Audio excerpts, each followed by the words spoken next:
Ayan, okay na. Regarding the issue in Pork Barrel, how does this affect you as being the barangay kagawad? Okay.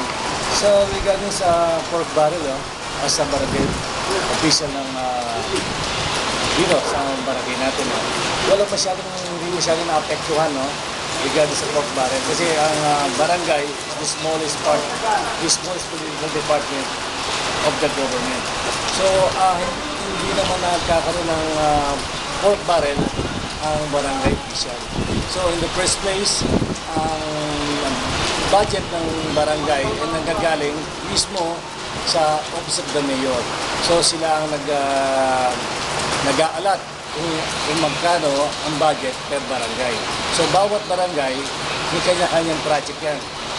Galing mismo sa DLG, sa Office of the Mayor. So regarding sa pork barrel, walang masyadong issue sa barangay tungkol dyan. So para sa akin, ang nagkaroon ng problema, pork barrel from the congressman, senator, and the president. Kasi meron silang budget, kagaya ng congressman, ang budget nila is 74 million per year. So in their own capacity, so nagkakaroon sila ng sariling pondo na discretionary fund nila, sila mismo nagpa-project kung ano ang gusto nila. So ang importante dyan, ang problema, hindi masyado na audit ng COA. So kaya dyan nagkakaroon ng gross project. So dyan po tayo nagkakaroon ng problema. So hindi siya naka-apekto sa barangay dahil nga wala namang pork barrel ang barangay. Talagang ang pork barrel talagang nasa taas ng ng ating gobyerno. Pero does this have a big impact you as being the government? Sa akin, siguro as a whole, sa buong gobyerno ng Pilipinas, meron. Siguro individually, isipin natin ng mga taong bayan na magkakahirap. Pero sa barangay, wala masyado. So bawat individual, isipin nila yung buong problema ng gobyerno, buong problema ng tao, dahil nga sa corruption, sa taas. Pero sa barangay, wala rin ang mahirap magkaroon ng corruption. What can you do in order to have justice? In order to only output only output. Yun lang.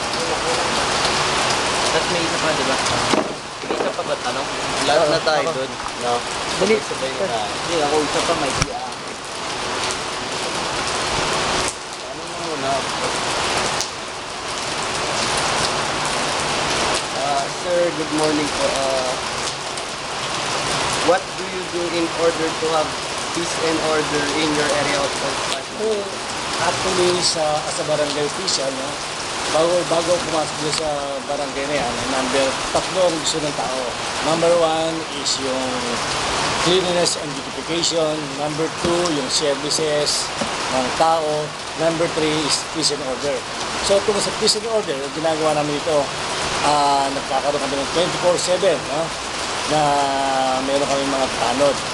Actually, ang legal na number of tanod lang is 20.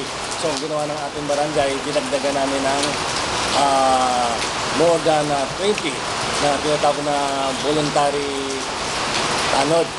Aside sa voluntary tanod, nagkakaroon din kami ng sa mga bawat neighborhood association, nagkakaroon kami dapat tanod. So, another is that meron kaming project ngayon na we have 16 CCTV. So, para peace and order namin, security, 24/7, nagagampanan ng barangay.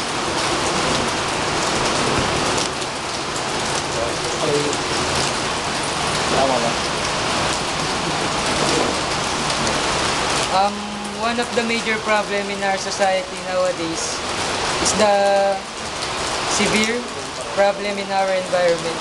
What project do you implement to improve the situation in our environment? Okay, we implement to improve the situation in our government. Number 1, project ng mayor. So, they encourage all barangay official, barangay communities na magkaroon ng segregation of their garbage. Sa nabubulong, at sa hindi nabubulong. Number two, another thing, barangay and Office of the Mayor, nagkakaroon kami ng project na magkaroon kami ng planting of trees, no? Para sa ganun environment, diyan nagkakaroon ng yan ang solution para sa mga flood. So hindi lang dito sa aming barangay, kundi dapat sa buong Pilipinas, nagkakaroon ng tree planting. So even the Sangguniang Kabataan, nagkakaroon sila ng project tungkol sa clean and green. So doon sa green, ito another thing, is yung planting of trees and lahat ng pinag-iisipan nila sa paglinis ng ating barangay communities. So yun. So talagang ang Office of the Mayor and the barangay nagkakatulong ngayon tungkol sa mga environment, no? Para sa maganda, maging malinis ang ating environment. That's all for the interview. Okay. Thank you, Kagawad. Thank you din. Baka may Malinaw ba?